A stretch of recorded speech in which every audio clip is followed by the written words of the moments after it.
Selamat pagi Bapak Ibu. Selamat pagi, selamat siang Bapak Ibu. Ada yang sudah selamat sore ya? Masih semangat pagi, Bu. Lalu semangat pagi nih. Oke, Bapak Ibu masih 16 yang masuk. Kita tunggu 10 menit lagi. Habis itu silakan dipersiapkan untuk yang presentasi.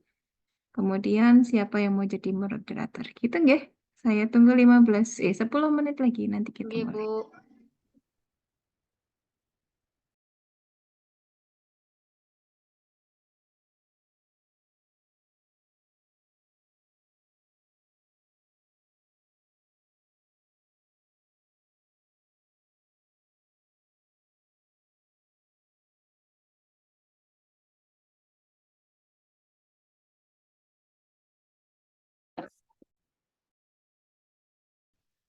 Kedua adalah presentasi oleh kelompok Pak Ahmad Syahir dengan osteosarkoma. Mbak Nafila osteosarkoma sama untuk CTV sama Pak Redi. Baik, untuk yang pertama kelompok Pak Redi dengan Mbak Reski bisa saya persilakan, saya beri waktu kurang lebih 20 menit, silahkan untuk memaparkan materinya.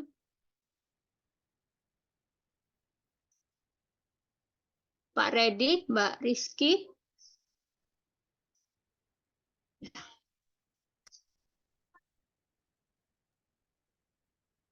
Sebentar ya, Mbak.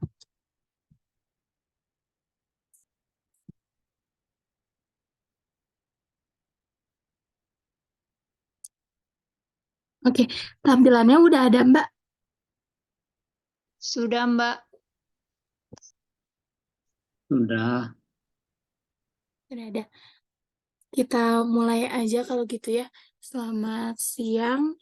Di sini kami kelompok akan memaparkan tentang asuhan keperawatan dengan CTEV.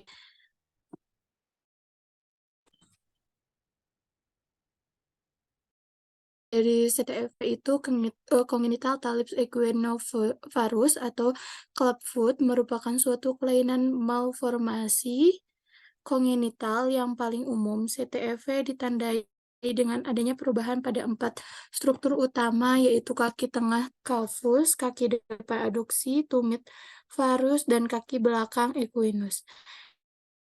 Termita CTEV meliputi 3 persendian, yaitu invensi pada sendi subtalar, aduksi pada sendi talonavikular, dan equinus pada ankle joint. Komponen yang diamati dari foot adalah equinus, midfoot, calvus, forefoot, adduction, dan hindfoot varus. Etiologinya masih tidak diketahui dengan pasti, namun pada beberapa penelitian didapatkan faktor genetik maupun lingkungan meningkatkan risiko terjadinya CTEV. Berdasarkan hasil studi meta-analisis, systematic review, dan literatur review, didapatkan beberapa faktor risiko tersering terjadinya CTEV, diantaranya riwayat keluarga, penggunaan obat selektif serotonin reuptake inhibitor, amniocentesis, ibu hamil yang merokok, obesitas maternal, diabetes gestasional. Manifestasi klinisnya, gejala utama clubfoot adalah kaki dan pergelangan kaki bayi yang bengkok ke dalam. Hal tersebut dapat terjadi pada salah satu atau kedua kaki. Gejala lain clubfoot yang umum terjadi adalah otot betis pada bagian kaki yang terkena clubfoot tidak berkembang optimal. Kaku pada pergelangan kaki, tumit berukuran kecil, kaki berputar sangat parah atau terbalik, terbatasnya gerakan kaki, kaku dan nyeri di pergelangan kaki saat usia bertambah. Klasifikasinya secara global, sistem klasifikasi yang paling sering digunakan pada CTEV ialah klasifikasi di McLeod dan klasifikasi Pirani. Sistem klasifikasi di McLeod menjelaskan berdasarkan koreksi yang diperoleh setelah dilakukan kekuatan reduksi ringan pada kaki yang mengalami deformitas. Pada sistem klasifikasi ini terdapat 4 parameter yang dinilai, yaitu deviasi equinus pada sisi sagittal, deviasi varus pada sisi frontal, dirotasi pada sekitar talus, calcaneo foot block, aduksi kaki depan pada sisi horizontal. Nilai maksimal yang diperoleh berjumlah 16 untuk kaki yang paling kaku. Terdapat tambahan 4 poin untuk penilaian bila terdapat 4 tanda kegawatan: lipatan plantar, lipatan medial, retraksi kalvus, dan fibrosis otot. Sistem klasifikasi Pirani mengevaluasi 6 tanda klinis kontraktur yang merupakan karakteristik klinis pada CTEV. Setiap tanda pada sisi yang mengalami deformitas dibandingkan dengan bagian normal, yaitu sisi sebelahnya. Hal ini dilakukan pada deformitas yang terbatas pada satu sisi saja. Klasifikasi menurut Tim Baglio ini variabelnya reduksibilitasnya 45 derajat sampai 90 nilainya 4, 20 derajat sampai 45 derajat nilainya 3, 0 derajat sampai 20 derajat nilainya 2, minus 20 derajat sampai 0 derajat itu 1, kurang dari 20 derajat 0. Elemen-elemen kegawatannya lipatan posterior 1, lipatan medial 1, kalvus, fibrosis otot 1. Skor totalnya 0 sampai 20. Ini menurut Baglio derajat klasifikasinya. Tipenya ringan, kurang dari 5, skornya kurang dari 5, reduksibilitasnya lebih dari 90 derajat, lunak reduksi, tata laksananya fisioterapi dan perawat casting standar. Jika derajatnya 2, tipenya sedang, skornya 5-10, reduksibilitasnya lebih dari 50 derajat, keras, tereduksi, sebagian kaku, tata laksananya direduksi dan dirawat dengan casting selama 7-8 bulan. Jika tidak terjadi koreksi, lakukan tindakan.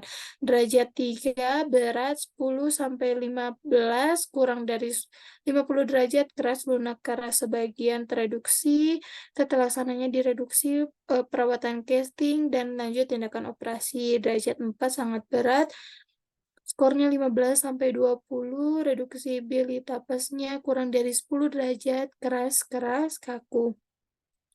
Tata laksananya tindakan operasi. Klasifikasi CTEV Pirani, variabelnya skor kontraktur kaki belakang 0-3, lipatan posterior dorsal 0,5 sampai 1, kekosongan tumitnya 0, 0,5, 1, derajat dorsofleksinya 0, 0,5, 1. Skor kontraktur kaki bagian tengah 0 sampai 3, kelengkungan batas 0, 0,5, 1, lateral lipatan medial 0, 0,5, 1, tereksposnya kepala lateral talus 0 sampai 0,5, 1, skor totalnya 0 sampai 6. Patofisiologinya, penyebab pasti dari CTEV sampai saat ini belum diketahui, tetapi beberapa ahli berpendapat bahwa kelainan ini timbul karena yang pertama, kondisi janin saat dalam kandungan meliputi posisi abnormal seperti posisi sungsang atau lintang atau pergerakan janin yang terbatas misalnya akibat oligohidroamnion, yaitu kondisi jumlah cairan ketuban di dalam berahi sangat rendah. Amniotic fluid index-nya kurang dari 5. Yang mengakibatkan posisi abnormal pada kaki janin sehingga menimbulkan kontraktur dan deformitas tulang. Terhambatnya perkembangan fetus pada fase fibular terjadi pada bulan ke-7 kehamilan, yaitu saat perkembangan kaki ke arah fleksi dan eversi. Peningkatan jaringan fibrosa di otot dan ligamen, abnormalitas histokimia pada kelompok otot peroneus, terjadi pengecilan otot-otot betis dan peroneus sehingga kaki tidak dapat digerakkan secara pasif pada batas inversi. Di sini ada pathway-nya, bisa dari penyebabnya idiopathic genetik, kondisi janin saat di dalam kandungan, faktor neurogenik. Bisa menimbulkan masalah keperawatannya, itu kerusakan integritas kulit, hambatan mobilitas fisik, gangguan citra tubuh atau dan ansietas. Penata laksanaannya ada beberapa tata laksananya. Tindakan non-operatif metode Ponseti. Metode Ponseti terdiri dari manipulasi yang diulang setiap minggu dengan kaki diimobilisasi menggunakan gips. Penggunaan FAB dipertahankan selama 3 bulan penuh waktu selama 23 jam per hari, kemudian dilanjutkan dengan waktu tidur siang dan malam selama 4 tahun. Metode French merupakan terapi fisik yang meliputi manipulasi harian berupa stimulasi otot-otot kaki untuk mempertahankan kekuatan kaki saat memanipulasi pasif dan imobilisasi temporer kaki menggunakan strapnya adesi elastik maupun non-elastik. Metode ini dilakukan pada jam-jam pertama setelah bayi lahir dan bertahap dan dilakukan sesuai prinsip Scarpa, yaitu manipulasi bayi harus dilakukan dalam keadaan rileks. Tindakan operatif untuk CTFV meliputi pemindahan tendon tibialis anterior-osteomi midfoot hemipipsidesis tibia dista, peregangan kaki atau ankle, dan peregangan subtalar. Tujuan melakukan peregangan lengkap sendi dan pemanjangan tendon adalah agar kaki dapat diposisikan secara normal tanpa ketegangan berlebihan. Ini salah satu gambar dari metode Ponseti. Penata laksanaan selanjutnya ada terapi tambahan. Yang pertama, injeksi botox BTX berasal dari derivat Clostridium botulinum tipe A atau botulinum toxin BTX. Injeksi BTX berfungsi dalam menginhibisi pelepasan asetilkolin ke celah neuromuskular sehingga secara parsial memberikan efek denervasi secara otot dan menyebabkan paralisis otot yang terlokasi. Yang kedua itu eksternal fiksator eksternal diindikasikan apabila tindakan operatif tetap menyebabkan terjadinya relapse atau kekambuhan. Penyebab tertiary relapse adalah program bracing yang tidak berjalan baik dengan hilangnya posisi dorsal fleksi sehingga kaki akan mengikuti postur equinus dan varus seperti semula. Selanjutnya ada konsep asuhan keperawatannya. Pengkajiannya biasanya yang muncul itu biodata klien. Keluhan utama yang sering muncul itu keluhan yang membuat klien dibawa ke rumah sakit karena adanya keadaan yang abnormal pada kaki anak, yaitu adanya berbagai kekakuan kaki, atroni betis kanan, hipoplexia tibia, fibula, dan tulang-tulang kaki ringan. Riwayat penyakit sekarang, riwayat penyakit keluarga, riwayat antenatal, natal, dan postnatal, riwayat pertumbuhan dan perkembangan, riwayat kesehatan keluarga, riwayat imunisasi, dan pola fungsi kesehatan. Selanjutnya pemeriksaan fisik. Yang pertama, pantau status kardiovaskuler, pantau nadi vertebra, pucat kulit ekstremitas pada bagian distal untuk memastikan sirkulasi yang adekuat pada ekstremitas tersebut. Perhatikan keketakan gips. Gips harus memungkinkan insersi jari di antara kulit ekstremitas dengan gips setelah gips kering. Kaji adanya peningkatan hal-hal berikut seperti nyeri, bengkak, rasa dingin, sianosis atau pucat. Kaji sensasi jari kaki, minta anak untuk menggerakkan jari kaki, observasi adanya gerakan spontan pada anak yang tidak mampu berespon terhadap perintah, laporkan dengan segera adanya tanda-tanda ancaman kerusakan sirkulasi, intrusikan anak untuk melaporkan adanya rasa kebas atau kesemutan, periksa suhu gips plexternya, reaksi kimia,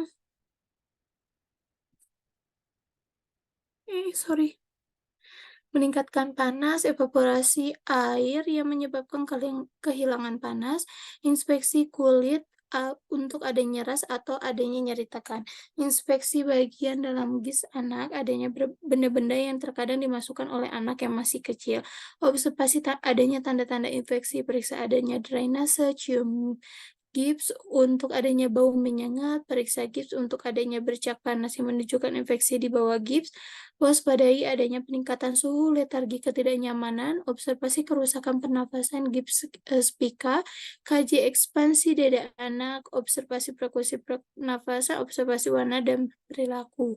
Diagnosa keperawatan yang muncul itu gangguan mobilitas fisik, kerusakan integritas kulit, gangguan citra tubuh, ansietas.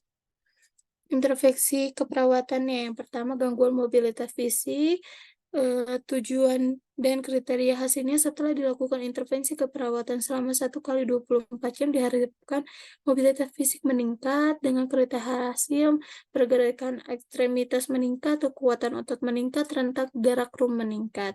Intervensinya di sini saya ambil dukungan ambulasi.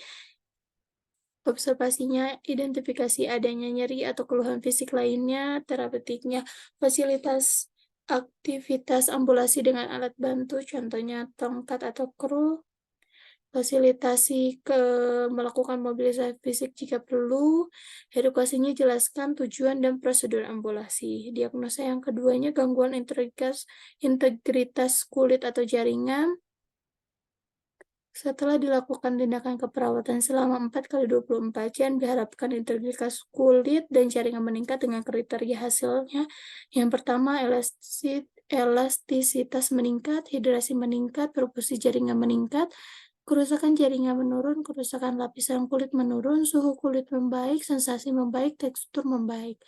Perawatan yang selanjutnya, intervensinya perawatan integritas kulit, observasinya identifikasi penyebab gangguan integritas kulit, terapeutiknya ubah posisi tiap 2 jam jika terbaring, lakukan pemijatan pada area penonjolan tulang jika perlu, gunakan produk berbahan petroleum atau minyak pada kulit kering, edukasinya anjurkan menggunakan pelembab, anjurkan minum air yang cukup, anjurkan meningkatkan asupan nutrisi, kolaborasinya anjurkan mandi dan menggunakan sabun secukupnya. Diagnosa yang terakhir, gangguan citra tubuh. Setelah dilakukan tindakan keperawatan selama 3 kali 24 jam, diharapkan citra tubuh meningkat dengan kriteria hasil, verbalisasi perasaan negatif tentang perubahan tubuh menurun, menyembunyikan bagian tubuh berlebihan menurun, verbalisasi kecacatan bagian tubuh membaik. Promosi citra tubuhnya, observasinya pertama, identifikasi harapan citra tubuh berdasarkan tahap perkembangan, identifikasi budaya, agama, jenis kelamin, dan umur terkait citra tubuh, terapeutiknya diskusikan perubahan tubuh dan fungsinya, diskusikan perbedaan penampilan fisik terhadap harga diri, edukasinya jelaskan kepada keluarga tentang perawatan perubahan citra tubuh, anjurkan mengungkapkan gambaran diri terhadap citra tubuh. Diagnosa yang terakhir, ansietas. Setelah dilakukan tindakan keperawatan selama 2 kali 24 jam, diharapkan tingkat ansietas menurun dengan kriteria hasil, verbalisasi kebingungan menurun, verbalisasi khawatir akibat kondisi yang dihadapi menurun, perilaku gelisah menurun, perilaku tegar menurun, pola tidur membaik, kontak mata membaik. Di sini intervensinya reduksi ansietas. Yang pertama, identifikasi saat tingkat ansietas berubah, identifikasi kemampuan mengambil keputusan, monitor tanda-tanda ansietas, terapeutiknya ciptakan suasana terapeutik untuk menumbuhkan kepercayaan, temani pasien untuk mengurangi kecemasan, jika memungkinkan, edukasinya jelaskan prosedur termasuk sensasi yang mungkin dialami, anjurkan keluarga untuk tetap bersama pasien jika perlu, anjurkan mengungkapkan perasaan dan persepsinya. Terima kasih. Presentasinya dilanjutkan ke moderator. Silakan. Terima kasih Mbak Rizky atas penyajiannya. Untuk teman-teman, jika ada pertanyaan mungkin bisa di kolom chat, nanti juga bisa langsung setelah presentasi dari kelompok berikutnya, yaitu Mbak Nafila sama Mbak Ima yang akan membawakan perihal osteosarkoma. Silakan Mbak Ima atau Mbak Nafila.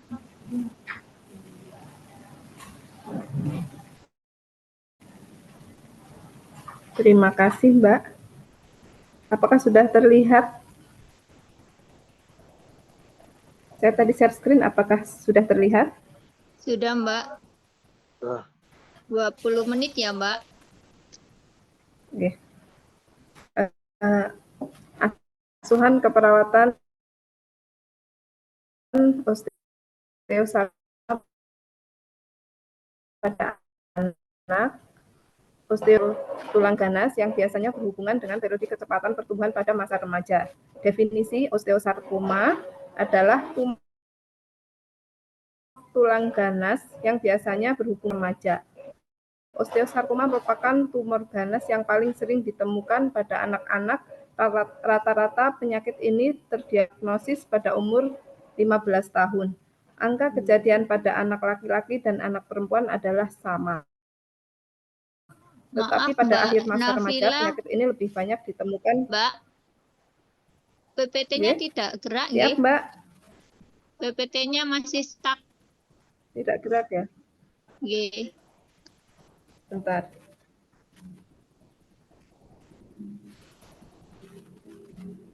Ini sudah terlihat, Mbak? Sudah Mbak. Sudah. Saya sudah pindah slide. Selanjutnya, etiologi dari osteosarkoma adalah radiasi radioaktif dosis tinggi, keturunan atau genetik, beberapa kondisi tulang yang ada sebelumnya yang disebabkan oleh penyakit, pertumbuhan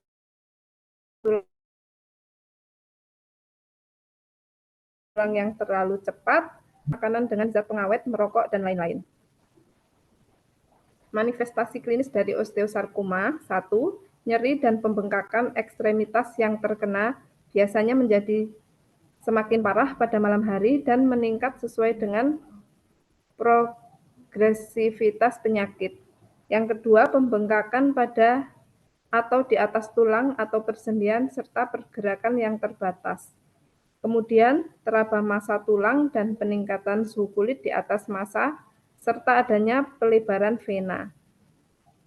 Berikutnya, gejala-gejala penyakit metastatik meliputi nyeri dada, batuk, demam, berat badan menurun, dan patofisiologi adanya tumor pada tulang menyebabkan jaringan lunak diinvasi oleh sel tumor. Timbul reaksi dari tulang normal dengan respon osteolitik, yaitu proses destruksi atau penghancuran tulang, dan respon osteobalistik atau proses pembentukan tulang. Terjadi destruksi tulang lokal pada proses osteoblastik karena adanya sel tumor, maka terjadi penimbunan periosteum tulang yang baru dekat tempat lesi terjadi sehingga terjadi pertumbuhan tulang yang abortif. Tumor ini tumbuh di bagian metastasis tulang panjang dan biasa ditemukan pada ujung bawah femur, ujung atas humerus, dan ujung atas tibia. Secara histologik, tumor terdiri dari massa sel-sel kumparan atau bulat yang berdiferensiasi jelek dan sering dengan elemen jaringan lunak seperti jaringan fibrosa atau mikrosmatosa atau kartilaginosa yang berselang-seling dengan ruangan darah sinusoid.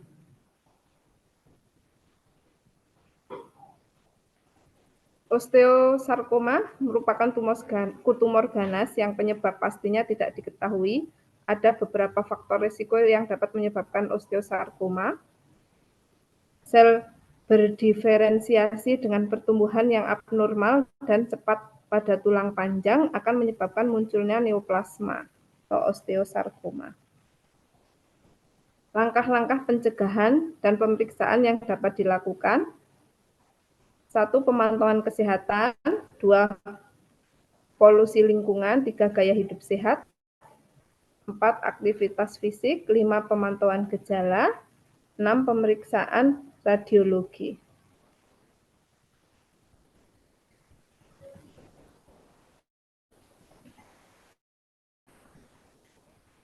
Komplikasi osteosarkoma, fraktur patologis, gangguan fungsi tulang, dan metastasis, keterbatasan fisik dan kelumpuhan, gizi kurang atau gizi busuk karena efek samping pengobatan, dan masalah psikologis dan sosial. Pemeriksaan penunjang, yaitu pemeriksaan radiologi, pemeriksaan tulang, biopsi, serta pemeriksaan laboratorium. Penatalaksaan pada osteosarkoma yaitu terapi bedah, kemoterapi, dan terapi radiasi. Asuhan keperawatannya, diagnosa keperawatan, nyeri berhubungan dengan agen cedera fisik, gejala dan gejalanya, gejala subjektifnya, pasien mengeluh nyeri, gejala objektifnya, tampak meringis, bersikap protektif atau waspada, posisi menghindari nyeri.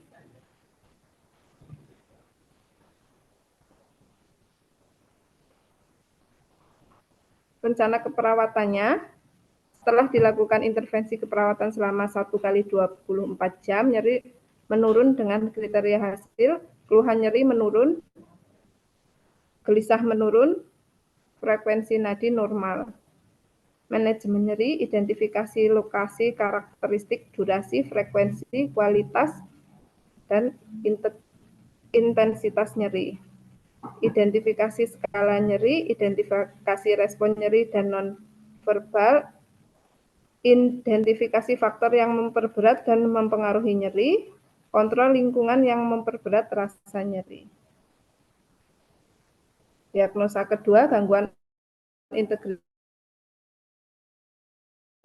kulit atau jaringan berhubungan dengan penurunan mobilitas.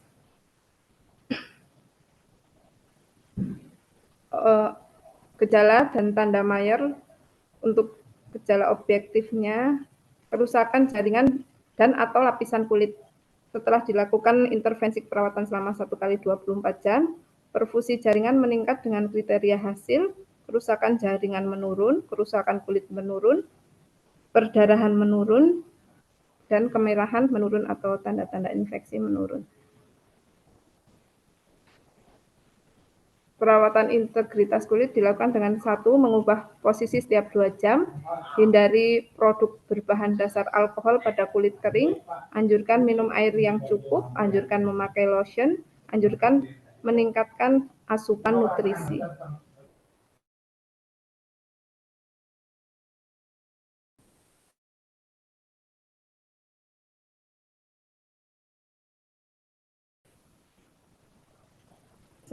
Selanjutnya, gangguan mobilitas fisik berhubungan dengan nyeri, mengeluh sulit untuk menggerakkan ekstremitas. Gejala dan tanda minor, nyeri saat bergerak, enggan melakukan pergerakan, merasa cemas saat bergerak. Tujuannya setelah dilakukan intervensi keperawatan selama 1x24 jam, nyeri menurun dengan kriteria hasil, kemudahan melakukan tindakan sehari-hari meningkat, keluhan lelah berkurang, dan kecepatan berjalan meningkat. Dukungan mobilisasi, identifikasi adanya nyeri atau keluhan fisik lainnya, identifikasi toleransi fisik melakukan pergerakan, fasilitasi melakukan pergerakan, dan libatkan keluarga untuk membantu pasien dalam meningkatkan pergerakan. Implementasi keperawatan, tindakan yang dilakukan mencapai tujuan dan hasil yang diperkirakan dari asuhan keperawatan dilakukan dan diselesaikan. Implementasi mencakup melakukan, membantu, atau mengarahkan kinerja aktivitas kehidupan sehari-hari, memberikan arahan keperawatan untuk mencapai tujuan yang berpusat pada klien, menyelia dan mengevaluasi kerja anggota staf, dan mencatat serta melakukan pertukaran informasi yang relevan dengan perawatan kesehatan berkelanjutan dari klien.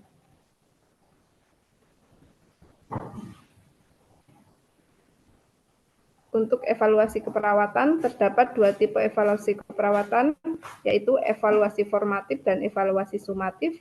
Evaluasi formatif terjadi secara periodik selama pemberian perawatan, sedangkan evaluasi sumatif terjadi pada akhir aktivitas seperti diakhiri penerimaan, pemulangan, atau pemindahan ke tempat lain, atau diakhiri kerangka waktu tertentu seperti diakhiri sesi penyuluhan. Terima kasih.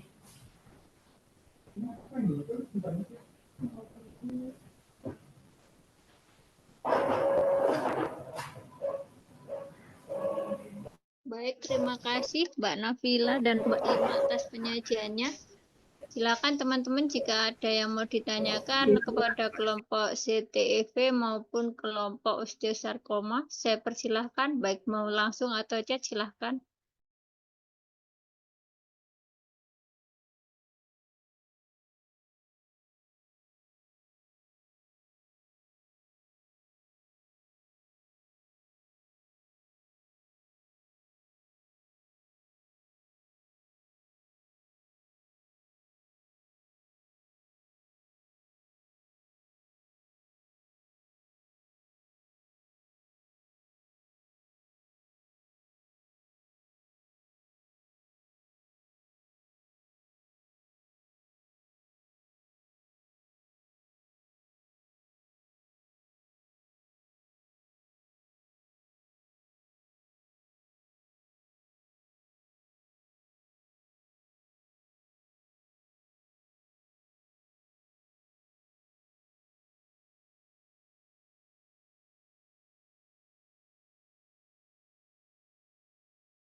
Baik teman-teman, tidak ada yang ditanyakan Kak, silahkan.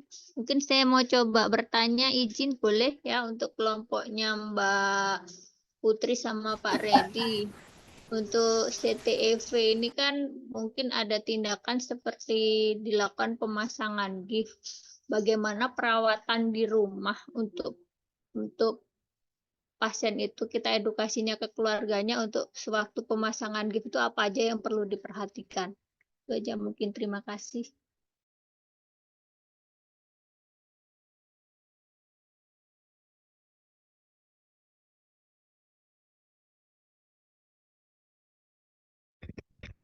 Oke, baik. Terima kasih pertanyaan Bu Wibik. Mohon waktu sebentar ya untuk menjawab.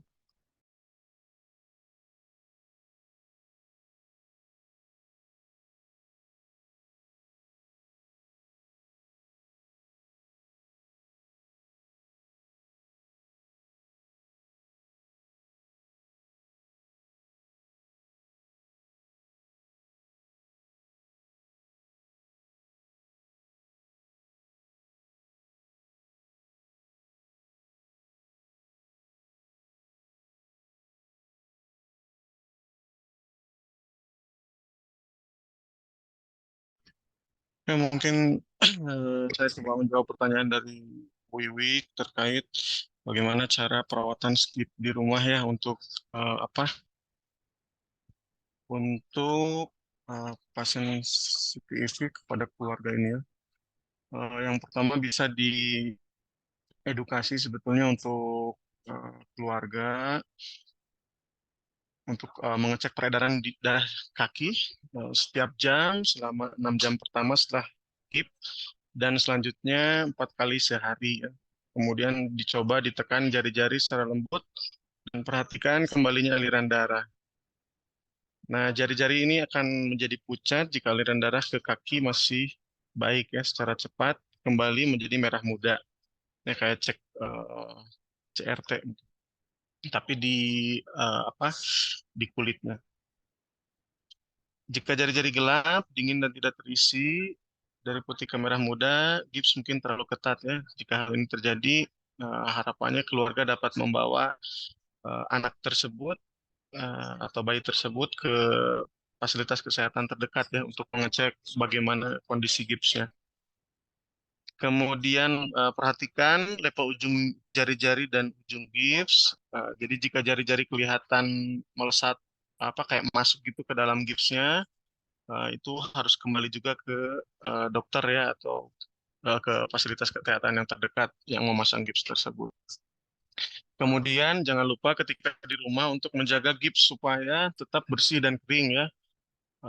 Karena jika gips kotor, tergantung ini gipsnya kita pakai gips apa sih. Kalau kayak kita pakai Delta Light mungkin tetap juga sih harusnya nggak boleh basah juga. Eh, Kebersihannya harus terjaga juga karena kalau basah kadang jadi lembab dan jadi berbau sih biasanya.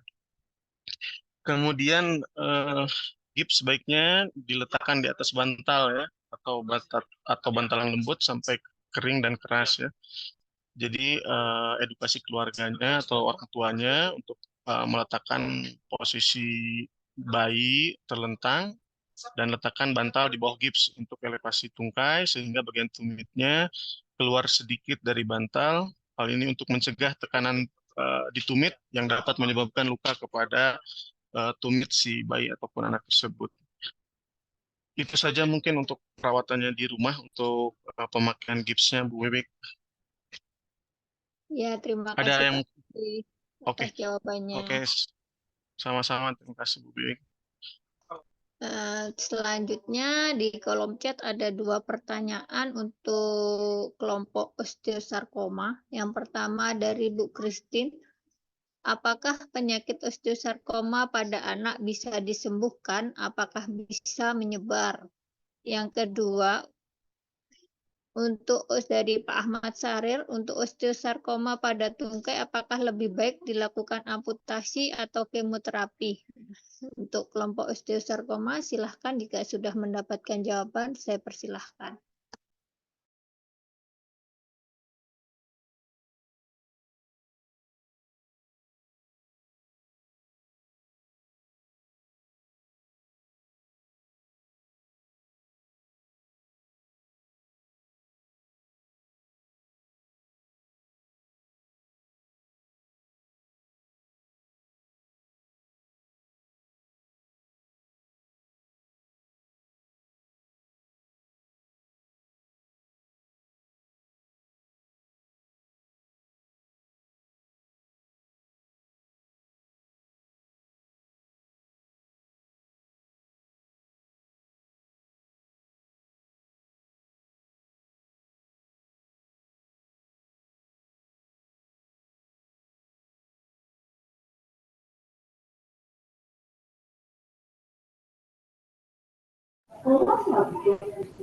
Baiklah, saya akan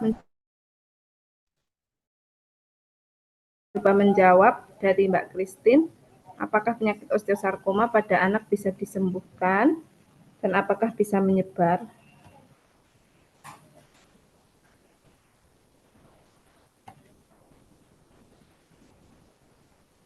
Osteosarkoma kan jenis kanker tulang yang agresif dan mempunyai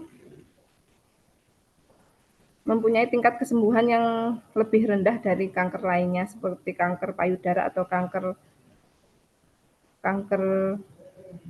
serviks. Dan beberapa penyakit osteosarkoma biasanya diketahui saat sudah stadium lanjut. Pengobatannya biasanya melibatkan kombinasi dari operasi pengangkatan tumor, kemoterapi, dan kadang-kadang dan terapi radiasi. Jika terdiagnosa dini dan pengobatannya efektif dalam penyembuhannya, prospek penyembuhannya bisa meningkat.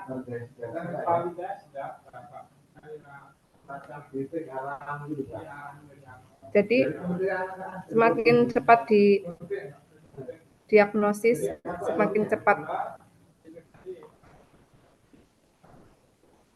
semakin peluang kesembuhannya semakin tinggi.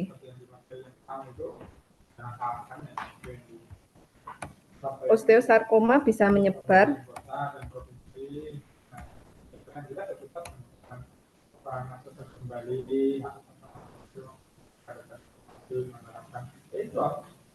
sel-sel kanker dari tumor primer pada tulang menyebar ke bagian tubuh lain.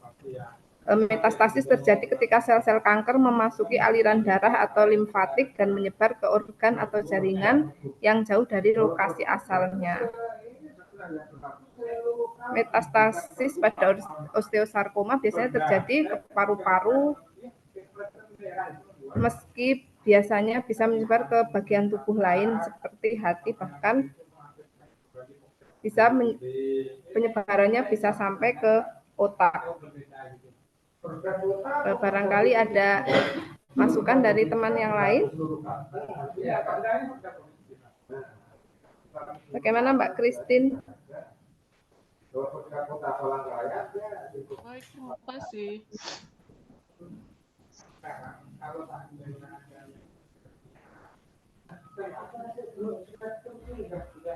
Baik, terima kasih jawabannya Bu Nafila dari pertanyaan Bu Christine. Untuk yang pertanyaan Pak Ahmad, silakan memang kalau misalkan sudah ada jawabannya.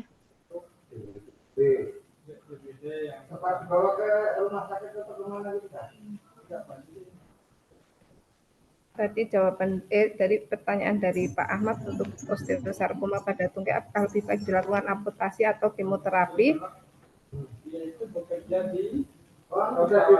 Biasanya tergantung ukuran tumor dan sejauh mana terjadi metastasis, serta usia dan keadaan pasien. Biasanya yang memutuskan untuk diamputasi atau tidak biasanya dokter ahli bedah ortopedi, onkologi, dan radioterapis lainnya.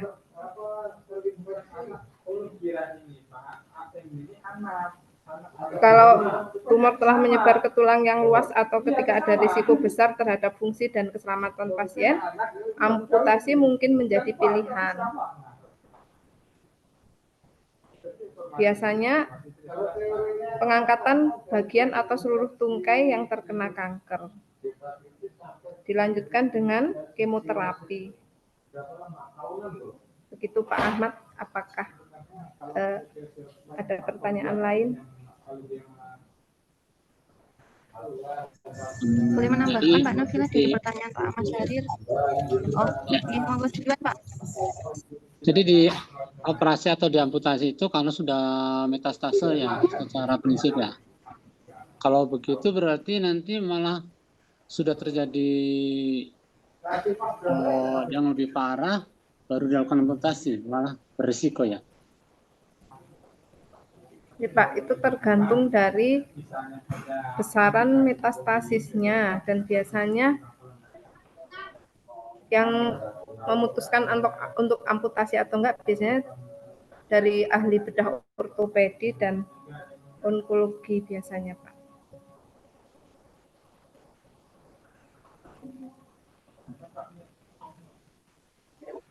Untuk kemoterapi biasanya digunakan sebelum maupun setelah operasi untuk mengurangi ukuran tumor dan membunuh sel kanker yang tersisa.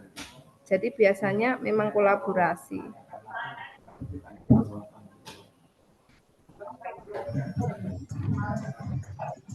Jadi bisa menambahkan ya Mbak, kalau itu untuk kemo atau amputasi ya sudah dikatakan sama Mbak Nafila, kalau emang kankernya semakin menyebar dan semakin meluas dengan kondisi pasien semakin parah ya mungkin bisa diamputasi juga. Kalau emang penyebaran kankernya belum begitu luas, mungkin bisa dengan kemoterapi dan itu pun nanti juga kolaborasi dengan dokter yang merawatnya atau dokter penanggung jawabnya seperti itu.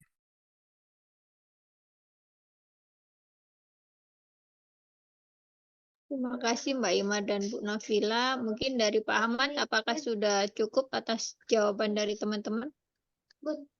Oke. Eh, boleh saya berpendapat? Silahkan Pak, dengan senang hati. Oke, tapi menurut pendapat saya sih kalau memang ada osteosarkoma ya bagusnya itu memang ini kolaborasi itu sih ya, tapi kalau secara logisnya mungkin harusnya sih secara apa dilakukannya di awal ya ketika metastase belum terjadi atau ketika eh, tidak semakin parah lah. Karena ketika diamputasi, ketika di awal-awal sudah ketahuan diamputasi dan harapannya metastase tidak terjadi. Dan ketika amputasi dilakukan itu pun masih dibarengi dengan kemoterapi. Seperti itu sih pendapat saya. Terima kasih. Mungkin nanti Ibu Vicky bisa em, menjelaskan. Terima kasih. Terima kasih Pak Redi atas penambahannya. Mungkin dari teman-teman ada yang mau ditanyakan lagi ke kelompok CTEV ataupun osteosarkoma, silahkan.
Teman-teman masih ada yang mau ditanyakan?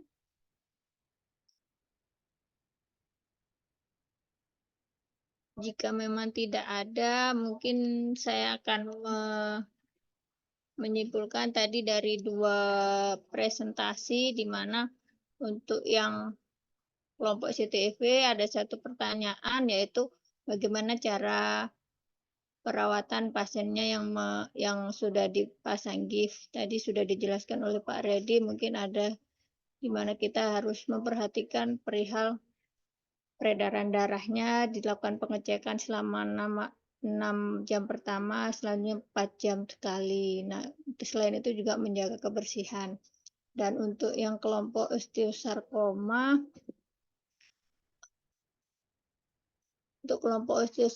tadi apakah penyakit osteosarkoma bisa disembuhkan atau tidak atau bisa menyebar? Kalau untuk osteosarkoma bisa menyebar dan bisa sembuh total apabila dilakukan pengobatan secara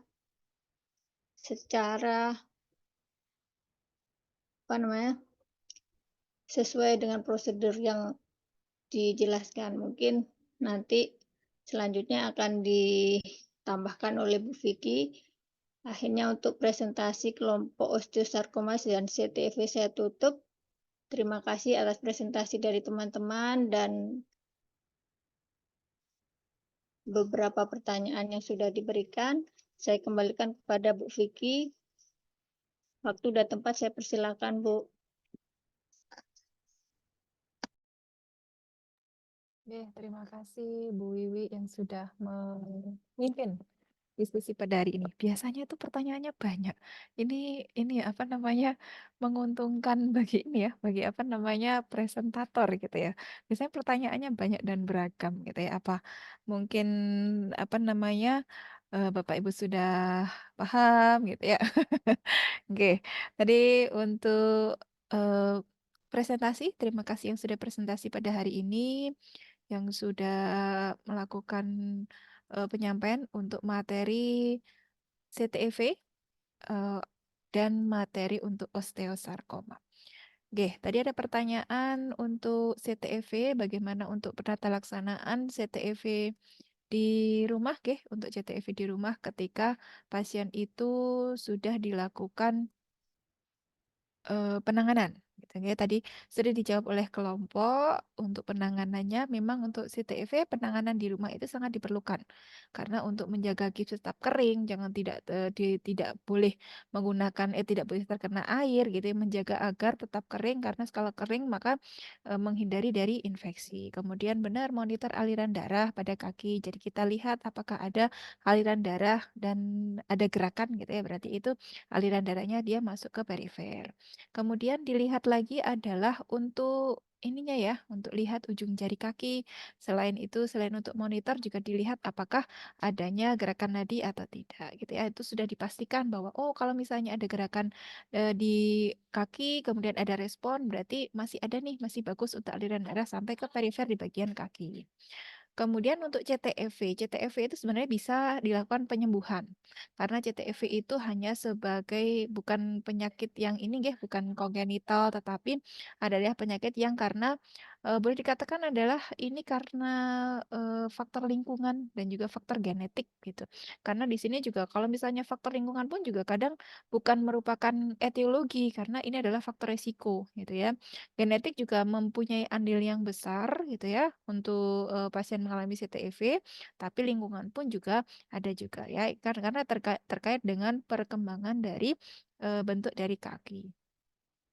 Kemudian manifestasinya tadi sudah disampaikan bahwa kalau pasien dengan CTEV akan terjadi kelainan pada bagian tungkainya gitu ya, atau dikatakan adalah clubfoot gitu. Kemudian kalau untuk penata laksanaannya bisa dilakukan penyembuhan secara total ketika dia diketahui secara dini. Nah, untuk pengetahuan secara dini paling tidak adalah dilakukan penanganan maksimal adalah 1 sampai 2 minggu. Maka dia harus segera dilakukan penanganan. Ya, penanganannya ada dilakukan apakah dia harus dilakukan pembedahan atau hanya dilakukan untuk pemasangan gips saja ya. Kemudian untuk pasien dengan CTEV, maka tadi sudah disampaikan adalah untuk penanganannya harus dilakukan konsultasi, nggak bisa kalau hanya diurut dan diurut karena ini merupakan kelainan pada bentuk kaki pada pasien dengan CTEV. Kemudian untuk osteosarkoma. Oke, tadi untuk perdebatan osteosarkoma kalau misalnya diamputasi seperti apa gitu ya. Osteosarkoma kalau di sini dikatakan bahwa osteosarkoma itu merupakan kanker tulang maligna yang paling umum terjadi pada anak-anak. Nah, dilihat lagi kalau misalnya dia di sana itu adalah amputasi dan kemoterapi, dilihat lagi untuk indikasinya. Kalau pasien untuk dengan kemoterapi itu bisa dilakukan ya. Bisa dilakukan makanya untuk persetujuannya seperti apa dan dilihat dari seberapa jenisnya untuk tumornya, penyebarannya seperti apa, kemudian derajatnya bagaimana, metastasenya. Jadi untuk tumor bisa metastase. Tadi menyambung pertanyaan ya, apakah tumor itu bisa di metastase sampai mana? Maksimal adalah sampai ke paru-paru gitu ya. Tadi sudah disampaikan bahwa metastase bisa terjadi dimanapun. Makanya untuk pasien dengan osteosarkoma, di sini ada 2 tindakan. Yang pertama adalah untuk tindakan kemoterapi dan yang kedua adalah untuk tindakan pembedahan. Kalau tujuan dari kemoterapi sendiri adalah untuk mengurangi ukuran tumornya. Ya, untuk mengurangi ukuran tumornya dan untuk mencegah untuk metastase. Nah, kalau yang untuk dilakukan pembedahan dan dilakukan amputasi ini supaya juga tidak untuk mencegah dari metastase yang berkepanjangan. Ya, jadi supaya tumornya, sel kankernya, sumber tumornya itu sudah tidak bisa kemana-mana lagi, supaya pasiennya itu bisa beraktivitas semaksimal mungkin. Tetapi di sini kalau untuk amputasi, maka kita lihat di sana adalah kita harus melihat adalah dukungan keluarga. Nah, tadi ada yang tidak bertanya terkait dengan dukungan keluarga seperti apa sih yang harus dilakukan, apalagi ini adalah masa anak-anak, di mana masa anak-anak itu, saya kok nggak menghidupkan ini ya. Nah, di mana masa anak-anak itu adalah masa di mana dia bermain gitu. Masa bermain, kalau misalnya anak itu masa bermain kemudian dengan kondisi dia harus dia harus kehilangan sebelah gitu. Kemudian dia tidak bisa beraktivitas secara maksimal. Nah, itu yang harus kita menjadi seorang peran perawatnya di mana gitu. Peran perawatnya seperti apa ketika anak itu harus dilakukan benar-benar dilakukan dilakukan pada pembedahan, bukan hanya dilakukan untuk kemoterapi. Nah, tadi yang belum ditanyakan ya, karena di sana adalah terkait dengan manajemen keperawatan pada pasien anak dan remaja. Karena pada osteosarkoma ini biasanya lebih sering adalah terjadi pada anak usia remaja, di mana pertumbuhan tulang itu mengalami growth spurt ya, terjadi lonjakan pertumbuhan. Nah, di mana lagi adalah untuk remaja itu dia lagi senang-senangnya untuk menunjukkan jati diri. Sehingga pasca operasi ortopediknya itu yang harus dilakukan ini ya, apa namanya, penguatan, kemudian penguatan emosional kepada keluarga, baik kepada keluarga maupun kepada anaknya itu sendiri. Karena di sana keluarga itu butuh dukungan emosional, terutama bukan hanya dari keluarga tetapi dari teman sebaya. Karena pasien yang dilakukan amputasi itu dia akan mengganggu dari konsep dirinya anak, dia akan mengalami penurunan harga diri. Nah, itu dari peran perawatnya seperti apa. Yang tadi belum tersampaikan terkait dengan peran untuk perawatnya. Gitu, nggih. Ada yang perlu diklarifikasi Bapak Ibu? Ada yang pernah merawat pasien dengan osteosarkoma yang dilakukan pembedahan Bapak Ibu? Untuk anak? Ada? Tidak ada. Oke. Ada. Pak Ahmad Syahrir sudah Belum, pernah? belum. Oh, belum. Oke. Kalau saya dilihatnya adalah untuk anak-anak itu. Jadi kalau di ruang anak itu yang perlu ditingkatkan adalah untuk harga dirinya. Jadi untuk lebih meningkatkan harga dirinya karena paling tidak adalah dia harus beraktivitas, dia harus melanjutkan kegiatannya. Jadi untuk tindakan-tindakan itu harus dikomunikasikan dengan orang tua dan terutama adalah anak yang sudah paham adalah dilakukan komunikasi dengan anak gitu ya karena untuk osteosarkoma yang dilakukan hanya dua adalah pembedahan ataukah dengan kemoterapi. Kalau kemoterapi tidak bisa maksimal gitu ya maka harus dilakukan paling tidak adalah dengan melakukan amputasi. Kemudian untuk CTEV. Nah, CTEV ya. CTEV apakah bisa disembuhkan CTEV Bapak Ibu? Ada yang pernah merawat bayi dengan CTEV? Ada Bapak Ibu? Belum ya. Saya punya ya bukan ini ya saudara jauh gitu ya, mengalami CTEV. Kemudian disangkanya adalah ketika kelahir itu ditarik sama bidannya. Gitu. Nah, itu yang harus kita luruskan bahwa CTEV itu bukan kaitannya adalah dengan tarik dan menarik karena itu merupakan morfologi dari bentuk dari tulang ya. Tulang terutama adalah pada bagian lutut ya, lutut farum atau lutut pada bagian kaki bagian bawah ya, terutama adalah pada bagian tungkai gitu ya. Bisa disembuhkan secara total ketika dilakukan penanganan secara maksimal itu adalah 1 sampai 2 minggu, maka kita akan dilakukan diskusi dengan ortopedi kemudian dilakukan pengkajian apakah bisa dilakukan secara hanya dilakukan tidak harus dilakukan pembedahan atau hanya bisa dilakukan secara pembedahan gitu ya. Penanganannya maksimal adalah kalau lebih baik kan lebih cepat adalah lebih baik karena untuk usia seperti itu maka tulangnya itu kan masih ini ya untuk pembedahan untuk penyakitnya juga akan lebih cepat untuk melakukan pemulihan. Kemudian anak juga tidak banyak pergerakan. Setelah itu baru setelah penggunaan gips, maka setelah itu adalah menggunakan sepatu khusus untuk pasien dengan CTEV gitu. Oke. Begitu Bapak Ibu, cukup untuk hari ini? Izin Bu Vicky. Nggih, monggo Bu. Bu, di keluarga itu kan ada om sama sepupu yang CTV, Bu. Itu prosentasenya untuk keturunan itu tinggi atau gimana ya, Bu? Seperti itu.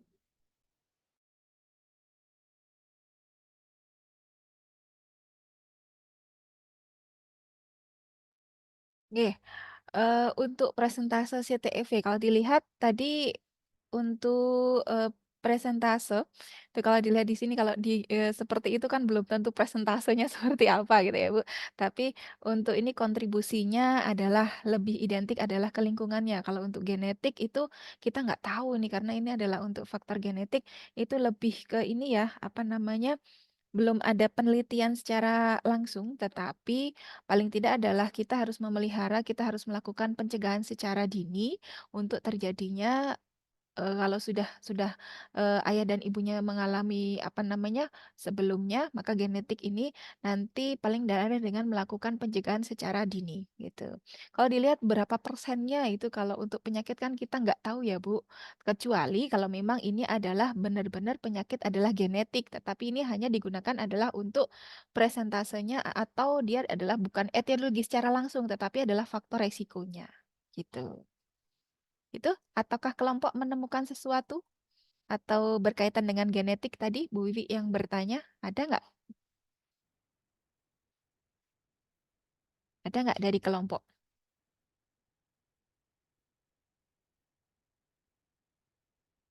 Dari kelompok ada yang apa namanya, yang terkait dengan genetik?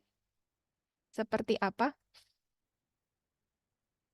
Pak Redi dan Mbak Rizky? Dan Bu Rizky, jangan Mbak ya, Bu Rizky. Kalau terkait dengan genetik seperti apa?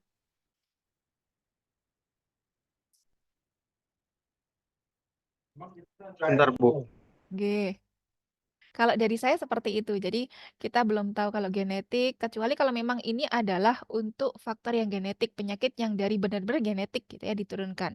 Tetapi di sini untuk etiologinya memang belum jelas, belum beberapa hal yang berkaitan dengan genetik untuk CTEV gitu. Ya, jadi belum maksimal kalau dan belum bisa dikatakan bahwa ini adalah penyakit genetik nih gitu ya.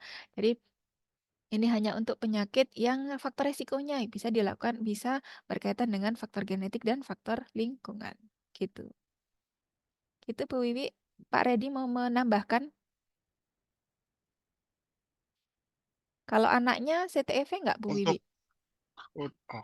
Alhamdulillah tidak, Bu. Cuma kemarin waktu saya kehamilan keempat itu agak ada apa namanya, gangguan akhirnya IUFD itu aja sih, Bu.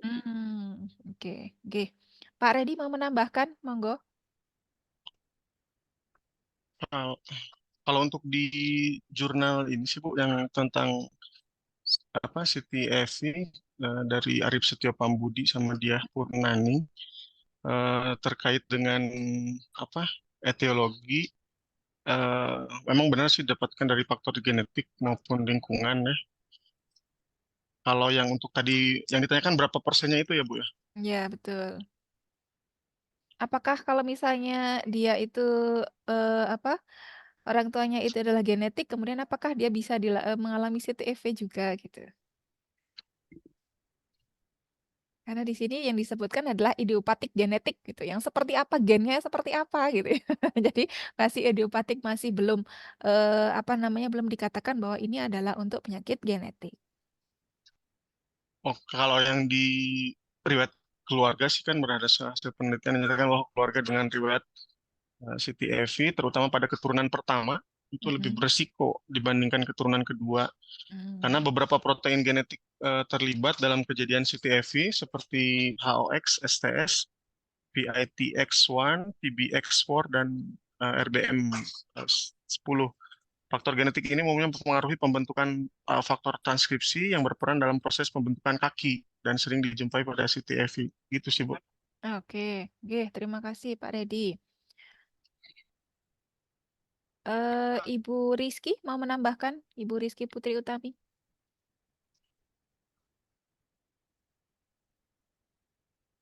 Bu Rizky? Ada Bu Rizky? Tidak ada? Oke, begitu Bu Wiwi. Ya, jadi belum tahu persentasenya seperti apa, tetapi untuk memaksimalkan, meminimalkan terjadinya apa namanya penyakit yang serupa atau kejadian yang serupa adalah dilakukan untuk pencegahan semaksimal mungkin ketika dia di prenatal gitu. Baik, Bu. Terima kasih. Oke. Cukup nggih Bapak Ibu, saya kira itu yang tanggal 12 Maret itu saya pertemuan selanjutnya gitu. Makanya pengennya saya gabung gitu ya. Siapa tahu nanti kalau misalnya apa besok tidak bisa gitu. Ternyata tanggal 12 Maret ya. Masih ada 2 lagi Oke. pertemuan dengan Iya, saya. Bu. Satu kali, Bu. Satu kali pertemuan. Ya, terima kasih sudah diingatkan. Iya. Tadi tak kirain mau sekalian 2 gitu. Tadi sudah konsultasi dengan saya. Oke. Cukup nggih Bapak Ibu, terima kasih untuk hari ini yang sudah presentasi untuk osteosarkoma dan CTEV. Saya tutup, terima kasih Mbak Bella yang sudah membuatkan ini membuatkan apa link Zoom, Bu yang sudah membantu untuk pada hari ini.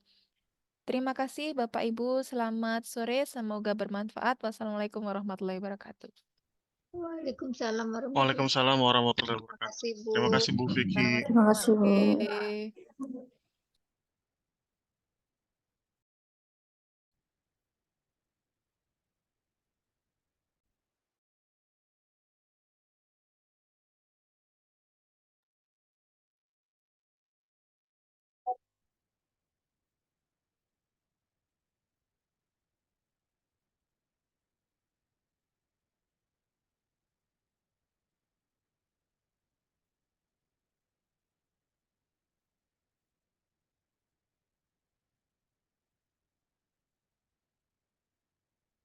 Masih lanjut kah? Komplementer nggak jadi, Pak. Berarti nggak ada. Oke lah kalau gitu. Terima kasih.